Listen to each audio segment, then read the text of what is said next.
오페라의 본고장, 이탈리아가 충격에 빠졌습니다. 천년 클래식의 자부심을 지닌 오페라 가문의 음악가 부부가 K-팝은 진정한 음악이 아니다라며 조롱했죠. 하지만 단 하나의 한국 노래가 그들의 심장을 송두리째 뒤흔들었습니다. 그리고 믿기 어렵겠지만 그들은 결국 그 노래를 위해 무대에 올랐습니다. 무엇이 이탈리아 최고 음악가들을 감동시킨 걸까요? 그 놀라운 이야기 지금 시작합니다. 안녕하세요. 저는 이탈리아 로마에서 태어나고 자란 소피아입니다. 어려서부터 음악이 좋았어요.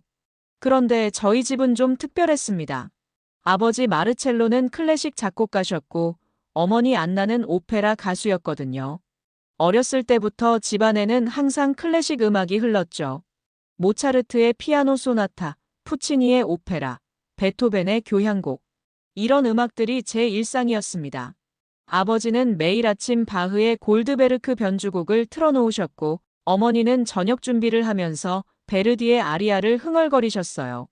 저도 5살부터 피아노를 배웠고 12살부터는 성악도 배웠습니다. 그런데 18살이 되면서 저는 전혀 다른 음악에 빠져들기 시작했어요. 바로 K-팝이었습니다. 친구 마르타가 보여준 방탄소년단의 다이너마이트를 처음 들었을 때 뭔가 전기가 온몸을 타고 흐르는 느낌이었어요. 그 리듬감, 그 에너지, 그 자유로움. 클래식과는 완전히 다른 세계였죠. 저는 제 방에서 K-팝을 큰 소리로 틀어놓고 들었습니다. 블랙핑크, 뉴진스, 세븐틴. 모든 게 신기하고 매력적이었어요. 그러다가 우연히 유튜브에서 아리랑이라는 노래를 들었습니다. 한국의 전통 민요라고 하더군요. 아리랑 아리랑 아라리요. 이 멜로디가 제 마음 깊숙이 들어왔습니다. K-팝과는 또 다른 감동이었어요. 슬프면서도 아름답고 외로우면서도 희망적인 그런 느낌이었죠. 저는 더 많은 한국 전통 음악을 찾아 들었습니다. 판소리, 가야금 연주, 사물놀이. 모든 게 새롭고 아름다웠어요. 친구들에게도 들려주고 한국 문화에 대해 이야기했습니다. 하지만 집에서는 달랐습니다. 어느 날 저녁 식사 시간에 제가 핸드폰으로 방탄소년단 노래를 들려드렸어요. 아버지, 이 노래 정말 멋지지 않나요? 아버지는 잠깐 들으시더니 고개를 저으셨습니다. 소피아, 그건 진짜 음악이 아니야.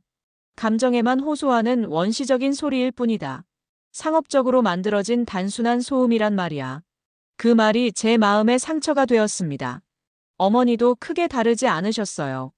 우리가 몇백 년 동안 쌓아온 음악적 전통이 있는데 왜 굳이 그런 유치한 음악을 들으려고 하니? 내가 배운 성악 실력이 아깝구나. 하지만 저는 포기하지 않았어요. 제가 좋아하는 음악이었거든요. 저는 계속 제 방에서 한국 음악을 들었습니다. 부모님이 뭐라고 하셔도 제 취향이었으니까요. 다만 가족과 함께 있을 때는 조금 음량을 줄이거나 이어폰을 사용했죠. 서로 다른 음악을 좋아하는 건 자연스러운 일이니까요. 부모님은 클래식을, 저는 K-팝과 한국 전통음악을 좋아하는 거였어요. 그렇게 몇 달이 지나면서 저는 한국 문화 자체에도 더 관심이 생겼습니다. 한국 드라마도 보고 한국어도 조금씩 배우기 시작했어요. 부모님은 이해하지 못하셨지만 제가 행복해하는 모습을 보시면서 그냥 두셨죠. 가끔 그런 음악 말고 클래식도 좀 들어라라고 말씀하실 뿐이었어요. 그러던 어느 날 로마 시내를 걸어가다가 포스터 하나를 발견했습니다. 한국, 이탈리아 문화예술제라고 적힌 큰 포스터였어요. 한국의 전통음악과 현대음악이 만나는 특별한 공연이라고 했습니다. 장소는 로마의 유서 깊은 극장이었고요. 저는 가슴이 뛰기 시작했어요. 포스터를 자세히 보니 프로그램이 정말 흥미로웠습니다. 한국의 전통 악기들과 서양 오케스트라가 함께 연주하는 퓨전 공연이었어요. 아리랑을 비롯한 한국 전통음악을 클래식 편곡으로 들을 수 있다고 했죠. 그리고 한국에서 온 유명한 연주자들도 참여한다고 했고요. 저는 티켓을 예매하려고 했는데 문득 부모님 생각이 났어요. 혹시 이런 공연이라면 부모님도 관심을 가져주시지 않을까? 적어도 서양 오케스트라가 함께 연주한다니까 완전히 거부하지는 않으실 것 같았거든요.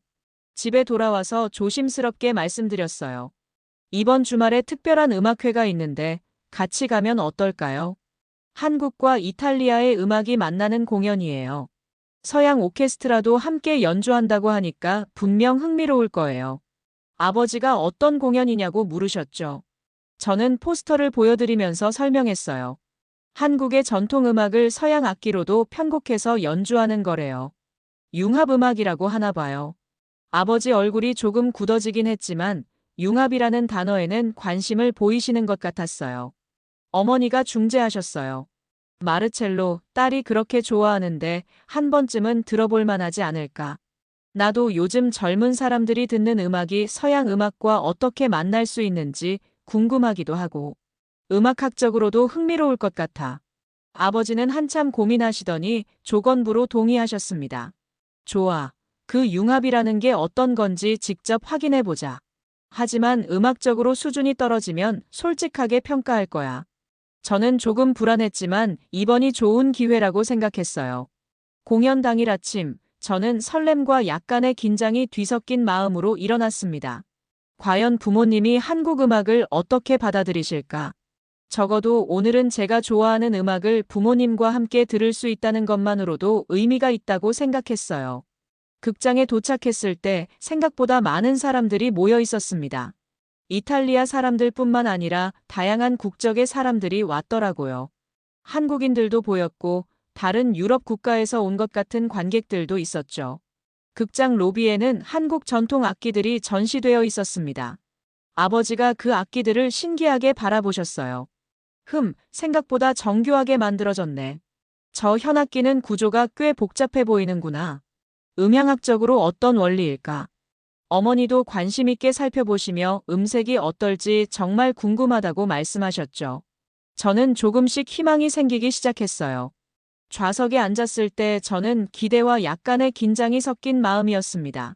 아버지는 팔짱을 끼고 앉아 계셨고 어머니는 프로그램북을 꼼꼼히 읽고 계셨어요. 저는 부모님의 반응을 지켜보면서 오늘 공연이 어떻게 될지 궁금했습니다. 조명이 서서히 꺼지고 무대 위에 은은한 조명이 켜지자 한복을 입은 연주자들이 나타났습니다. 정말 아름다웠어요.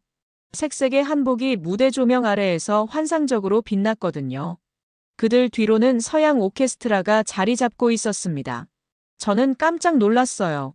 한국 전통 악기와 서양 오케스트라가 함께 무대에 서 있는 모습이 정말 장관이었거든요. 사회자가 나와서 오늘 공연에 대해 설명했습니다.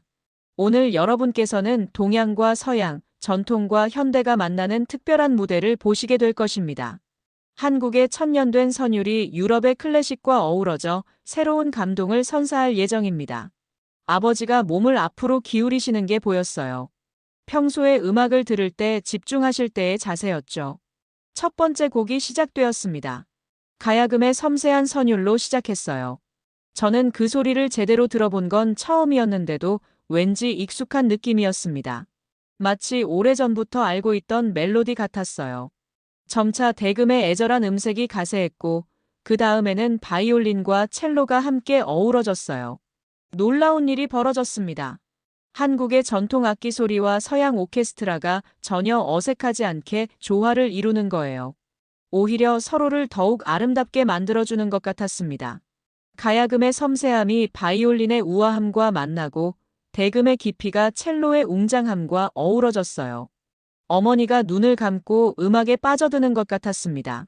평소에 오페라를 들으실 때와 같은 표정이었어요. 완전히 음악 속으로 빨려 들어가는 그런 모습 말이에요. 아버지도 무의식 중에 손가락으로 박자를 맞추고 계셨는데 스스로 그걸 눈치채시고는 잠시 손을 멈추셨어요. 하지만 여전히 집중해서 들고 계시는 게 보였습니다. 두 번째 곡에서는 장구와 북이 등장했어요. 처음엔 조용하게 시작했다가 점점 역동적으로 변해갔습니다. 그 리듬감이 정말 놀라웠어요. 제가 좋아하는 케이팝의 강렬함과는 또 다른 종류의 에너지였거든요. 더 깊고 더 원시적이면서도 세련된 그런 느낌이었습니다. 극장 안의 분위기도 점점 뜨거워졌어요. 관객들이 모두 무대에 집중하고 있었고 어떤 분들은 작은 감탄사를 흘리기도 했습니다. 저는 조심스럽게 부모님의 표정을 다시 살펴봤어요. 두 분 모두 완전히 다른 표정이었습니다. 처음 극장에 왔을 때의 그 반신반의하는 모습은 온데간데 없었어요. 그리고 마침내 그 순간이 왔습니다. 세 번째 곡에서 한국의 테너가 일어서더니 관객들을 향해 말했어요. 한국어로 뭔가 설명을 하더니 이탈리아어로 번역해서 말했습니다. 이 노래는 슬픔이 아니라 견딤입니다. 한국 사람들의 마음속에 있는 희망의 노래입니다. 그리고 조용히 노래를 시작했어요. 아리랑 아리랑 아라리요. 그 순간 저는 온몸에 전율이 흘렀습니다. 제가 혼자 방에서 들었던 바로 그 아리랑이었거든요. 하지만 지금 들리는 아리랑은 완전히 달랐어요. 단순한 민요가 아니라 인간의 모든 감정이 담긴 서사시 같았습니다. 한국 테너의 목소리가 극장 전체를 채우기 시작했습니다. 아리랑 고개로 넘어간다. 그 테너의 목소리에는 뭔가 설명할 수 없는 깊이가 있었어요. 슬픔도 있고 그리움도 있고 희망도 있었죠. 오케스트라가 그 목소리를 감싸며 더욱 웅장하게 만들어주고 있었어요. 아버지가 깜짝 놀라는 표정을 짓는 게 보였습니다. 평소에 감정 과잉이라고 비판하셨던 그 음악이 이렇게 품격 있고 깊이 있게 들릴 줄은 상상도 못 하셨던 거죠. 입이 살짝 벌어진 채로 무대를 응시하고 계셨어요. 이건 정말 하시면서 말을 잇지 못하셨습니다. 어머니는 이미 눈시울이 붉어져 있었습니다. 오페라 가수셨던 어머니는 그 테너의 기교와 감정 표현을 누구보다 잘 이해하고 계셨을 거예요. 손으로 가슴을 가만히 누르시면서 깊이 감동받고 계시는 것 같았어요. 정말 아름답다 하시면서 작은 소리로 중얼거리셨죠. 후반부에 접어들면서 전통 타악기들이 폭발적으로 터져나왔습니다. 굿의 리듬이 오케스트라와 맞물려 마치 대자연의 웅장함을 표현하는 것 같았어요. 장구, 꽹과리, 북의 소리가 바이올린, 첼로와 어우러지면서 극장 전체를 뒤흔들었습니다. 그리고 클라이맥스가 왔어요. 테너가 아리랑을 외치는 그 고음이 극장 천장까지 울려 퍼졌습니다. 저는 온몸에 소름이 돋았어요. 아버지의 입이 완전히 벌어진 게 보였습니다. 평생 클래식 음악만 해오신 아버지도 이런 음악 앞에서는 감탄할 수밖에 없으셨던 거죠. 연주가 끝나자 극장은 잠시 완전한 정적에 빠졌어요. 마치 모든 사람이 방금 들은 음악의 여운에 빠져 있는 것 같았습니다. 1초, 2초, 3초. 그리고 폭발적인 박수가 터져나왔어요. 사람들이 하나둘씩 일어서기 시작했습니다. 어머니가 먼저 일어서셨어요. 그리고 박수를 치시면서 눈물을 닦으셨습니다. 아버지도 천천히 일어서셔서 박수를 치기 시작하셨어요. 저는 정말 믿을 수가 없었습니다.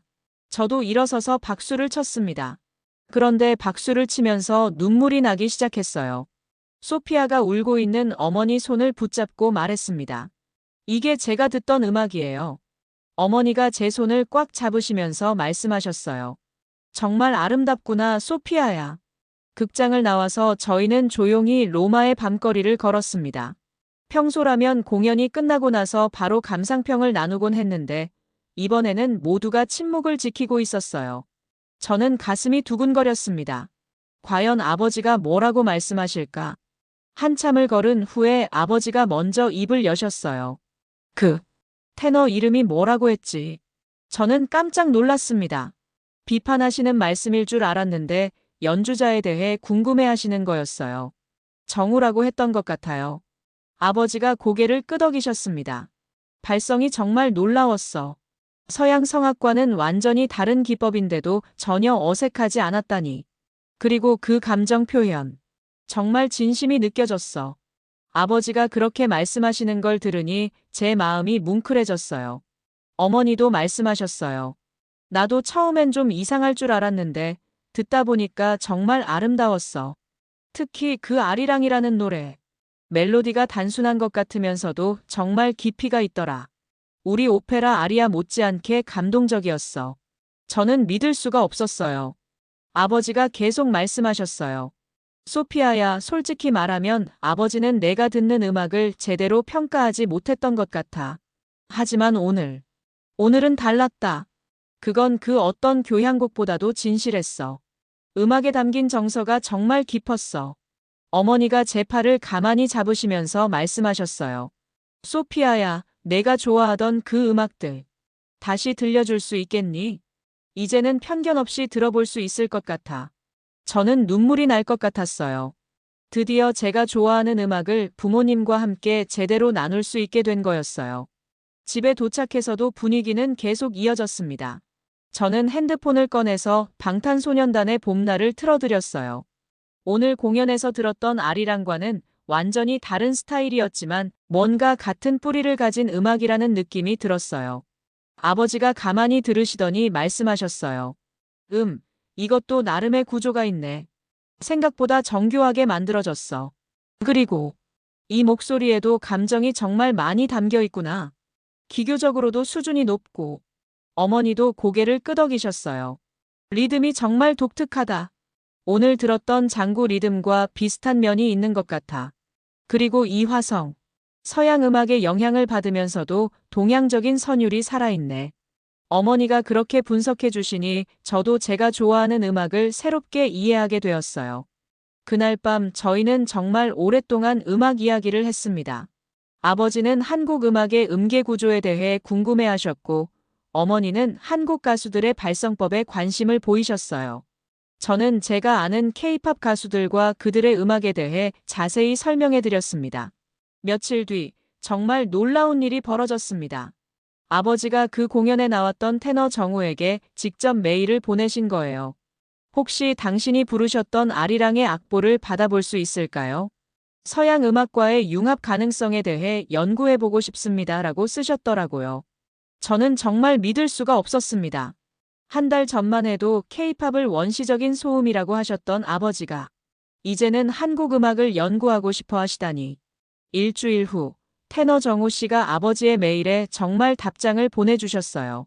아리랑 악보뿐만 아니라 다른 한국 전통음악 악보들도 함께 보내주셨습니다. 그리고 한국 음악의 특징에 대한 자세한 설명도 함께 적어주셨어요. 아버지는 그 악보들을 받아보시고는 완전히 매료되셨어요. 소피아야, 이 음악들의 구조가 정말 흥미롭다. 서양 음악의 칠음계와는 완전히 다른 오음계로 되어 있어. 그런데도 이렇게 아름다운 선율을 만들어낼 수 있다니. 정말 놀라운 음악 체계야. 아버지는 피아노 앞에 앉아서 아리랑 멜로디를 하나하나 쳐보시면서 연구하기 시작하셨어요. 어머니도 완전히 변하셨습니다. 한국 음악에 대한 자료들을 찾아보시면서 한국의 판소리나 민요에 대해 공부하기 시작하신 거예요. 이 음악들에는 정말 깊은 감정이 담겨 있구나. 우리 오페라와는 표현 방식이 다르지만 나름의 아름다움이 있어. 특히 이 떨림. 정말 독특해.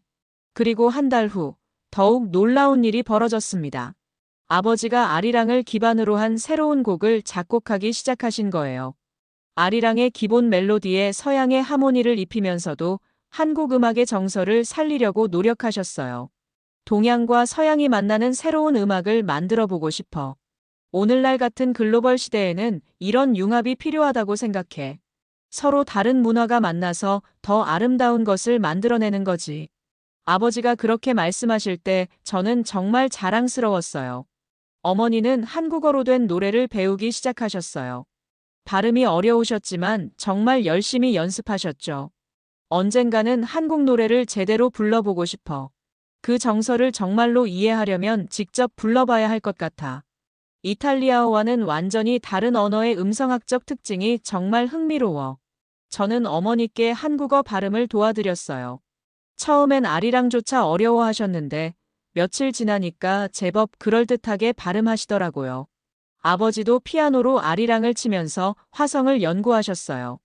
이 선율에 어떤 화성을 입히면 동양적 정서를 살리면서도 서양인들이 이해할 수 있을까 하시면서요. 그리고 마침내 그날이 왔습니다. 저희 집 음악실에서 가족 연주회를 하기로 한 거예요. 아버지는 새로 작곡하신 아리랑 변주곡을 피아노로 연주하시고 어머니는 한국어로 아리랑을 부르시기로 했어요. 저는 제가 좋아하는 K-팝 노래를 부르기로 했고요. 연주가 시작되었습니다. 아버지의 피아노 연주로 아리랑 선율이 흘러나왔어요. 익숙한 멜로디였지만 아버지만의 편곡으로 훨씬 풍성하고 아름다웠습니다. 클래식의 정교함과 아리랑의 소박함이 정말 절묘하게 어우러졌어요. 그리고 어머니가 노래를 시작하셨어요. 아리랑 아리랑 아라리요. 어머니의 깊고 울림 있는 목소리로 부르시는 아리랑은 정말 감동적이었어요. 오페라 가수 출신다운 테크닉에 한국어의 특별한 정서가 더해져서 완전히 새로운 아리랑이 탄생한 것 같았어요.